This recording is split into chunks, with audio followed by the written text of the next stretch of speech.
আসসালামু আলাইকুম। রুবিস হবিতে সবাইকে আমন্ত্রণ জানাচ্ছি। আজকে আমি আসছি গাজীপুর জেলা প্রশাসকের কার্যালয়ে। এটা মূলত ভাওয়াল রাজার বাড়ি ছিল। আমরা প্রথমে টিকিট কাটলাম কমলাপুর রেল স্টেশন থেকে, গাজীপুর এসে পৌঁছালাম 1 ঘন্টার মধ্যে।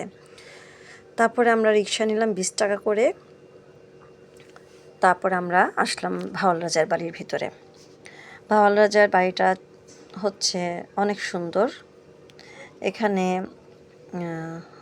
1500 কিলোমিটার, এটার বর্গ মাইল 579, আর 5 লক্ষ প্রজা সেখানে বাস করত। তো 1700 শতাব্দীতে এটা কেনা হয়েছিল, তাদের বাপদাদার আমলের বাড়ি। তো রাজেন্দ্র নারায়ণ রায় সম্ভবত ভাওয়াল রাজা, যার নামে এত কিছু হয়েছিল, এবং তাকে কে না জানে, তার হিস্টোরি কে না শুনছে। আমরা ছোটোবেলায় থেকেই শুনে আসছি ভাওয়াল রাজার হিস্টোরি, আর এই হিস্টোরি নিয়ে অনেক ছবি, সাহিত্যিকরা সাহিত্য রচনা করেছেন।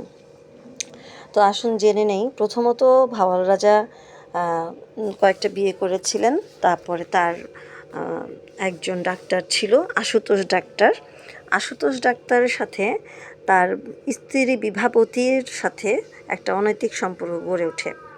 তারপরে ভাওয়াল রাজা কিন্তু ধীরে ধীরে অসুস্থ হতে থাকেন। তাকে ধীরে ধীরে বিষ প্রয়োগে তাকে অসুস্থ করার চেষ্টা করা হয়।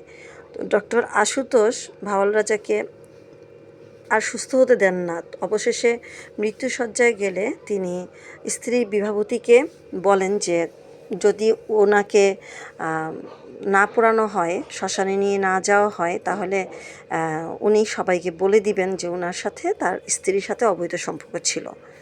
স্ত্রী প্রথমে রাজি হয় না, কিন্তু পরবর্তীতে ব্ল্যাকমেইলের কারণে রাজি হয় স্বামীকে শ্মশানে নিয়ে পোড়ানোর জন্য।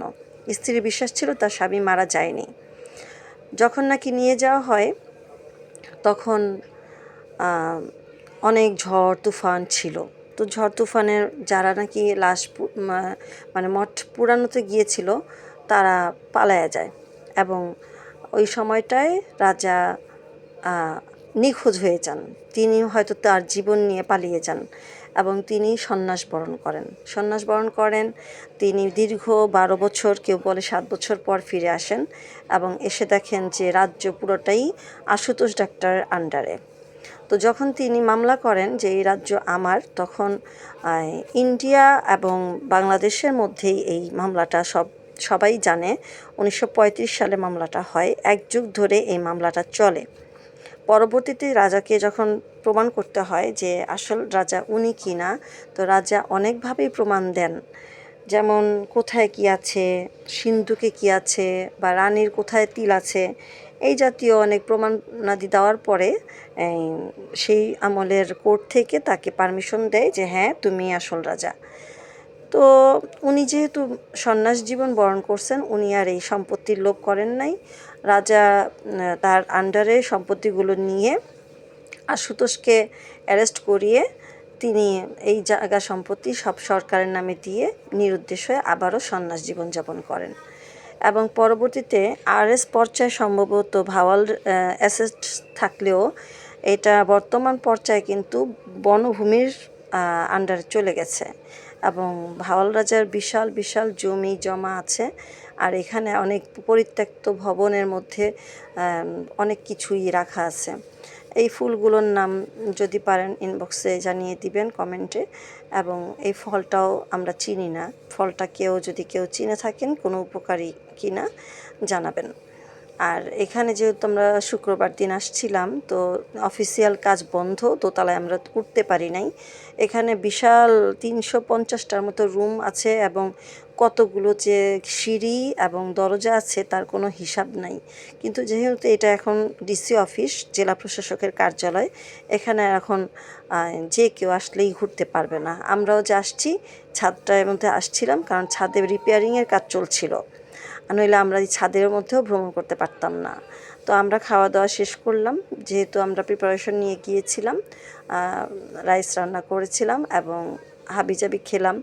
তারপরে এখানে পাশে মাঠ ছিল, মাঠের উপরে আমরা ফুচকা চটপটিও খেলাম। তারপরে আমরা আবার ব্যাক করার জন্য বের হয়ে আসলাম। আমরা ফাঁকে ফাঁকে দেখানোর চেষ্টা করছি এখানে কোথায় কি আছে। যদি আমার এই চ্যানেলটা ভালো লেগে থাকে তাহলে সাবস্ক্রাইব করবেন। আর হিস্টোরিটা খুবই ইন্টারেস্টিং, এমন হিস্টোরি আসলে ভোলার মতো না। আর কখনোই কোনো অনৈতিক সম্পর্ক আসলে সুফল বয়ে আনে না। আর রাজার রাজ্য কখনোই স্থায়ী হয় না, কোনো রাজাই স্থায়ী ছিলেন না। আজকে এই রাজার রাজ্যগুলো পড়ে আছে, রাজা নেই। এইরকমই হয়, এইরকমই হয়, এটা মানতে হবে। রাজ্য থাকে পড়ে, রাজ্যে বসবাস করে আউটলোক, কিন্তু রাজা থাকে না। তো সবাইকে আল্লাহ ভালো মতো রাখুক, এবং আমার ভিডিওগুলো ভালো লাগবে অবশ্যই ইনশাল্লাহ। আরও নতুনত্ব কিছু নিয়ে আপনাদের সামনে হাজির হব। ততক্ষণে আমাদের পাশেই থাকবেন। যদি সাবস্ক্রাইব না করেন, করবেন, আর একটা লাইক দিবেন, বেল আইকনে ক্লিক করবেন। ইনশাল্লাহ আমি আপনাদেরকে আরও ভালো ভালো কিছু প্রেজেন্ট করব। আর যদি ভুল ভ্রান্তি হয়ে থাকে তাহলে প্লিজ ক্ষমা সুন্দর দৃষ্টিতে দেখবেন। 1951 সালে সম্ভবত এটা ভূমির বনভূমির আন্ডারে চলে যায়। আর 1935 সালে সম্ভবত এই মামলাটা হয়। তো ভাওয়াল রাজার নাম সবাই জানেন, ইন্ডিয়াতেও এটা খুব প্রভাব আছে, এবং এটা নিয়ে মুভি করা হচ্ছে। জয়া হাসান সম্ভবত এটা অভিনয় করবেন বা করেছেন। এই জায়গাগুলো খুব নোংরা। আশা করব জেলা প্রশাসকের কার্যালয়ে নেক্সট আসলে এরকম পরিষ্কার পরিচ্ছন্ন দেখব, এগুলো পরিষ্কার পরিচ্ছন্ন দেখব, এবং আমরা যেন আমাদের চারপাশটা পরিষ্কার পরিচ্ছন্ন রাখি।